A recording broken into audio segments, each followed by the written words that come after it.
we realize sometimes we talk about, talk about WorldCoin, talk about this, talked about crypto investments, but we've never had a conversation just simply breaking down what cryptocurrency is, what blockchain technology is, what the opportunities are, what the risks are, how to get into it, how to get out safely, if there is legislation around, regulation around it in Kenya. There's so many of these questions. And today we have George Mokisha, who is the regional manager of Trust Wallet, and of course James Mumo, the founder of Satoshi Faimi, and they'll be talking to us about crypto. And we'll begin with a conversation we were just having off air that, you know what, the convo shouldn't even be crypto, it should just be blockchain as a whole. So I'll begin with George.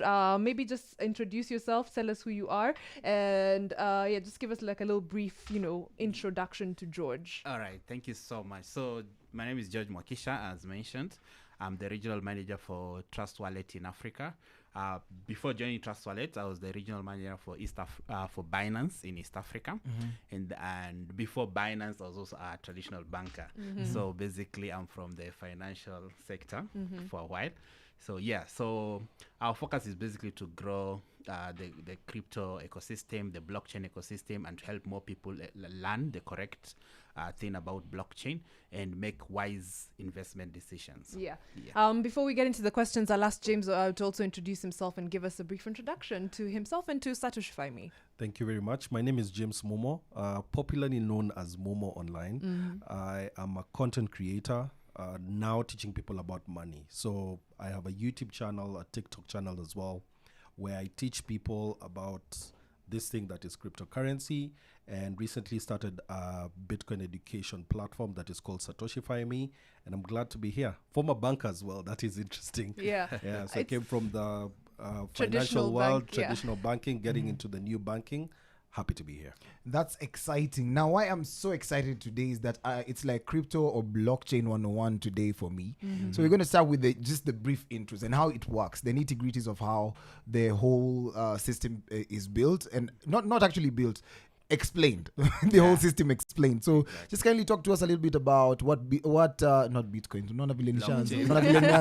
what blockchain is, and how you've talked about crypto as just an element of it. Talk to us. So in brief, I think the best way to explain blockchain and the simplest ways is that, number one, we have to understand blockchain is a technology, right? It's decentralized technology which enables peer-to-peer value transfer, in short, right? There are more complex way of explaining blockchain, which I think I don't need to get to that right now. But also, we need to understand also blockchain is the technology now behind cryptocurrencies. From blockchain, we have born so much, right? We have born cryptocurrencies, we have NFTs, and many digital assets which are built in there.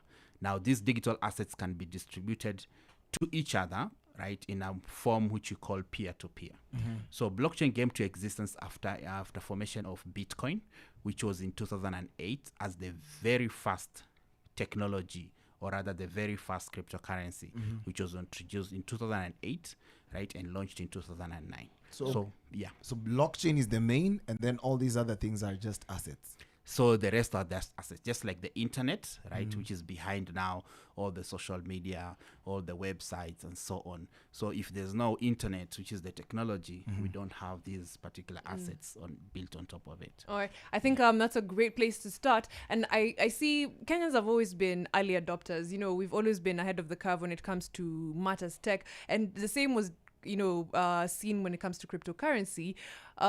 Is that a good or a bad thing for us? Is that sometimes, like a WorldCoin came in the other day, not to necessarily talk about them, but is it a good thing that we're early adopters, especially when it comes to things like cryptocurrency, James? I think Kenyans are very curious people, so it's a wonderful thing to happen. Because when value is being transferred across the globe, in Africa, we are usually among the first. So there's Kenya, Nigeria, and South Africa. Those are usually the first three markets that anything that happens in Africa comes to. The other side, the danger is that even the scammers, these are the markets that they actually target as well, because they know people are curious and they want the next big thing. But when it comes now into the cryptocurrency space, it's a good thing for us because finally you can be able to get paid your value no matter where you are in the world. So if there are young people that are out there, then crypto can be the space where doesn't matter where your employer is, they can be able to pay you and pay you instantly. Because when you get into the crypto space, you'll now see how lightning fast it is to actually receive your payments. You don't need to wait for 3-4 days. Gee, PayPal, your account getting locked and things like that. Your money comes in instantly, and you're able to actually get paid what people are getting paid. And so our economic, we actually do well economically here in the country. Yeah. Some questions have come to mind just off of what you've said, and we'll talk about them in just a minute. For now, though, we're getting back into the music with some Jericho by Iniko and Matata Bensol and Viri, the storyteller with Pop na Kizungu Mingi.